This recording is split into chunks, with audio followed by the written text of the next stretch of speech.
नमस्कार दोस्तों, आपका स्वागत है योगेश महाजन लीगल चैनल पर। योगेश महाजन लीगल चैनल पर हम आपको प्रस्तुत करेंगे नवीनतम सुप्रीम कोर्ट के फैसलों और विभिन्न अन्य न्यायालयों के फैसलों पर और विधि ज्ञान को प्रसारित करने का प्रयास करेंगे। इस चैनल पर हम न्यायिक फैसलों के महत्व को समझाने और विधि समझौतों की युक्तियों को समझाने का प्रयास करते हैं।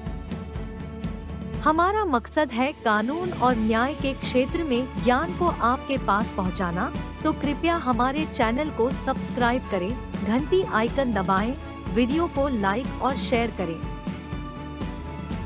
प्रिय सब्सक्राइबर, हम आशा करते हैं कि यह संदेश आपको अच्छे स्वास्थ्य में पाए। किसी भी कोर्ट ड्राफ्टिंग की आवश्यकता हो, जैसे पिटीशन, एप्लीकेशन, जवाब, रिजॉइंडर, रेप्लिकेशन, शिकायतें, संशोधन, अपील, उपभोक्ता शिकायतें आदि, तो कृपया निर्माता से संपर्क करें। आपकी विशेष आवश्यकताओं के लिए हम यहाँ हैं। कृपया हमें आपकी कानूनी सहायता की आवश्यकता के लिए चयन करने के लिए धन्यवाद। शुभकामनाएं।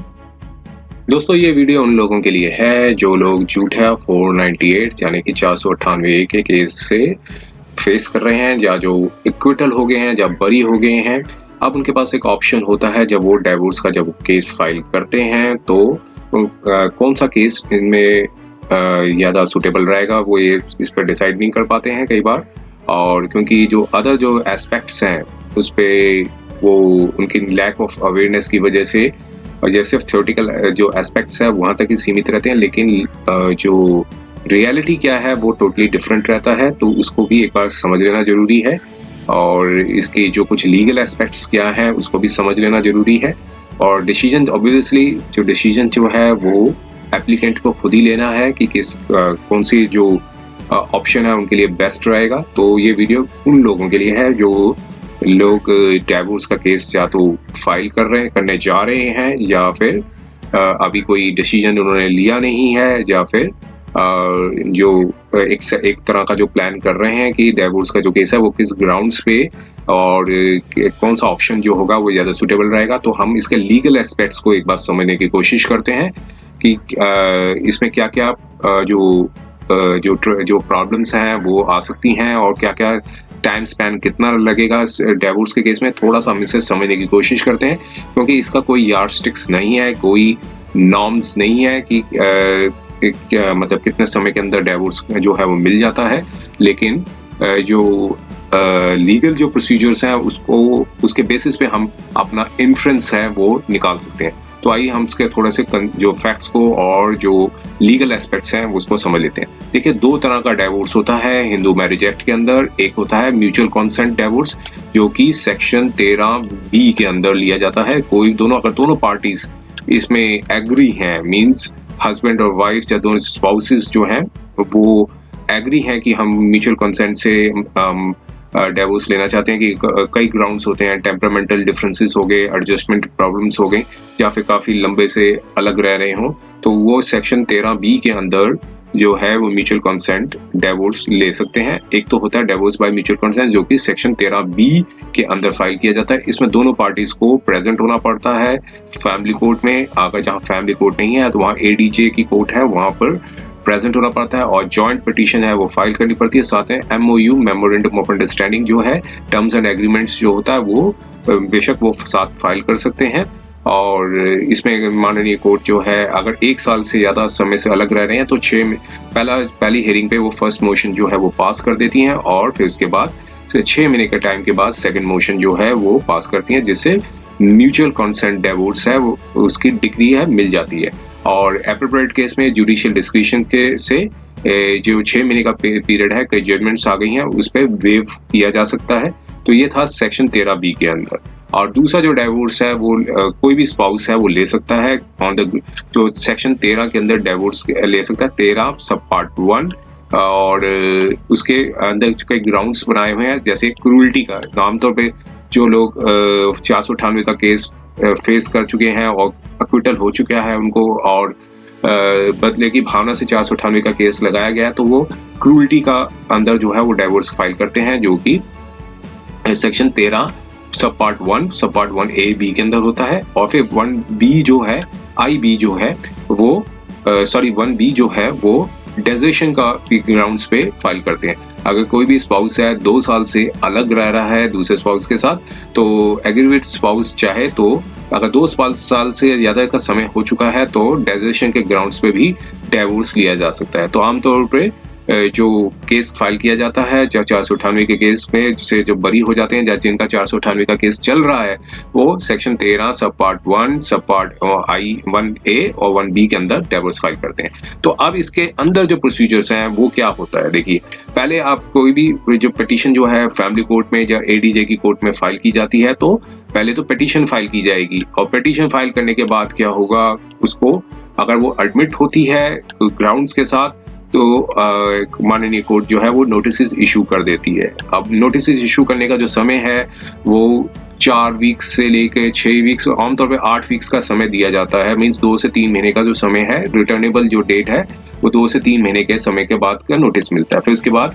जो काउंसिल हुआ है या पार्टी हुई वो अपेयर होती है, वो समय मांगती है और अपना साथ में काउंटर रिप्लाई जो है वो फाइल करती है। आमतौर पर ये 30 दिन का समय मिलता है, तो ये 3 से 4 महीने का समय जो है काउंटर रिप्लाई तक फाइल करने में व्यतीत हो जाता है। फिर एक डेट के बाद जो है कोर्ट जो है वो इश्यूज जो है वो फ्रेम करती है कि क्या जो डिवोर्स है क्रूल्टी के ग्राउंड्स पे मिलना चाहिए, डेजर्शन के ग्राउंड्स पे मिलना चाहिए, या फिर कोई भी जो ग्राउंड्स रेज किया गया उसके रेज पे मिलना चाहिए।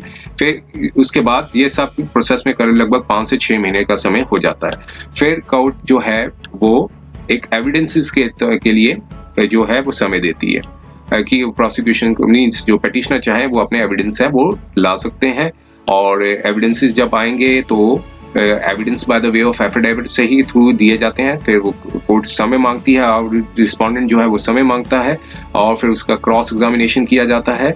तो ये सारे एविडेंस फिर एक डेट हो देती है जिसमें जो पिटिशनर के जो एविडेंसेस हैं वो क्लोज्ड हो जाते हैं। फिर उसके बाद एक समय देती है जो रिस्पोंडेंट को कहती है कि आप अपने एविडेंसेस लेकर आएं। रिस्पोंडेंट भी कई या तो समन इशू करेंगे या फिर एविडेंसेस की जो लिस्ट ऑफ एविडेंसेस हैं वो फाइल करेंगे, तो उसके बेसिस पे वो अपने एविडेंसेस जो है डिपोजिशन देगी और पिटिशनर यहाँ पर उनका क्रॉस एग्जामिनेशन करेगी। तो ये सब प्रोसेस करने में करीब मतलब जो समय है काफ़ी समय लग जाता है, और फिर रिबटल होते हैं, फिर रिबटल के बाद आर्ग्यूमेंट्स होते हैं, फिर उसके बाद आर्ग्यूमेंट्स होने के बाद जो है वो जजमेंट आती है। तो आम तो जो समय जो है इसमें 4 से 5 साल, कई जगह 3 साल में भी हो जाता है, कहीं जगह 5 साल, औसतन जो है 5 साल का समय जो है एक्शन प्लान्स जो बना रखे हैं मीन्स जो हाई कोर्ट द्वारा दिशा निर्देश दिए जाते हैं, 4 से 5 साल या 6 साल इतना समय लग जाता है डिवोर्स की जो डिग्री लेते। और इस दौरान जो है पहली हेयरिंग पे ही कोर्ट जो है वो मेडिएशन भी करवाने की कोशिश करती है, उसमें भी थोड़ा सा समय व्यतीत हो जाता है। और ये तो साफ प्रोसेस, और फिर उसके बाद यहाँ पर और इवन अगर जो पिटिशनर है, अगर कोई चाहे हस्बैंड हो चाहे वाइफ हो, वो अपना एविडेंसेस प्रूव कर देते हैं या कोर्ट को समक्ष वो प्रूव कर देते हैं अपना केस को कि हम उनके साथ क्रूल्टी हुई है या फिर डेजर्शन हुआ है या फिर कोई भी ग्राउंड्स होता है डिवोर्स का, तो कोर्ट जो है वो डिग्री अवार्ड कर देती है। लेकिन ये ऑर्डर जो है वो फाइनल नहीं होता है, क्योंकि इसके बाद भी ऑप्शन रहता है अपोजिट पार्टी के पास कि वो जजमेंट को जो फाइनलिटी को चैलेंज कर सकती है, और वो फर्स्ट चैलेंज जो है, फर्स्ट अपील जो है वो हाई कोर्ट में फाइल करनी होती है। और हाई कोर्ट में जब अपील फाइल की जाती है तो फिर उसका भी समय लगता है। अब हर हाई कोर्ट्स के अलग अलग जो हैं वो मीन्स कितनी पेंडेंसी है कोर्ट्स की, वो इसके बेसिस पे ही जो है वो रेगुलर मैटर्स में लाती है। तो कईयों का 5 साल 10 साल 15 साल तक का भी समय लग जाता है। और फिर ऑप्शन क्या होते हैं, हाई कोर्ट माननीय हाई कोर्ट है, या तो उस ऑर्डर को रिवर्स कर देती है या फिर ऑर्डर को अपहेल्ड कर देती है। अगर मान लीजिए ऑर्डर जो अपहेल्ड हो गया तो ये जो डिग्री ऑफ डिवोर्स है वो फाइनलिटी की स्टेज पे आ जाता है। और अगर ऑर्डर रिवर्स हो गया है तो फिर यहाँ पर पिटिशनर के पास ऑप्शन होता है कि वो भी अपील फाइल कर सकते हैं, लेकिन अपील जो है वो माननीय सुप्रीम कोर्ट में ही फाइल की जा सकती है। अब ये देखिए टोटल जो प्रोसेस है इसमें जो डिमेरिट्स ये हैं कि कम से कम 10 साल लग जाते हैं, और 20 साल या फिर इससे भी ज़्यादा 25 साल तक भी लग जाते हैं कि इसको डिग्री लेते। और हो सकता है कि अगर जो पार्टीज ने कॉन्टेस्ट ना करे तो 10 साल से कम समय में भी डिवोर्स हो जाता है। लेकिन इस दौरान एक और डिमेरिट ये है कि जो स्पाउस है वो अर्निंग नहीं कर रहा है तो उसके पास राइट होता है कि वो 24 HMA की एप्लीकेशन जो है वो फाइल कर सकते हैं। 24 HMA का जो सेक्शन है वो हिंदू मैरिज एक्ट के अंदर लगा रखा है, जिसे कहते हैं मेंटेनेंस पेंडिलाइट। मींस जो जब तक प्रोसीडिंग्स चल रही हैं वो जो सक्षम स्पाउस है वो उसको मेंटेन करना पड़ेगा ऑपोजिट स्पाउस को, चाहे वो मैन हो चाहे वुमन हो, ये जेंडर न्यूट्रल है, मेंटेनेंस पेंडिलाइट है। और जो एक्सपेंस ऑफ प्रोसीडिंग्स जो है वो मांग सकता है।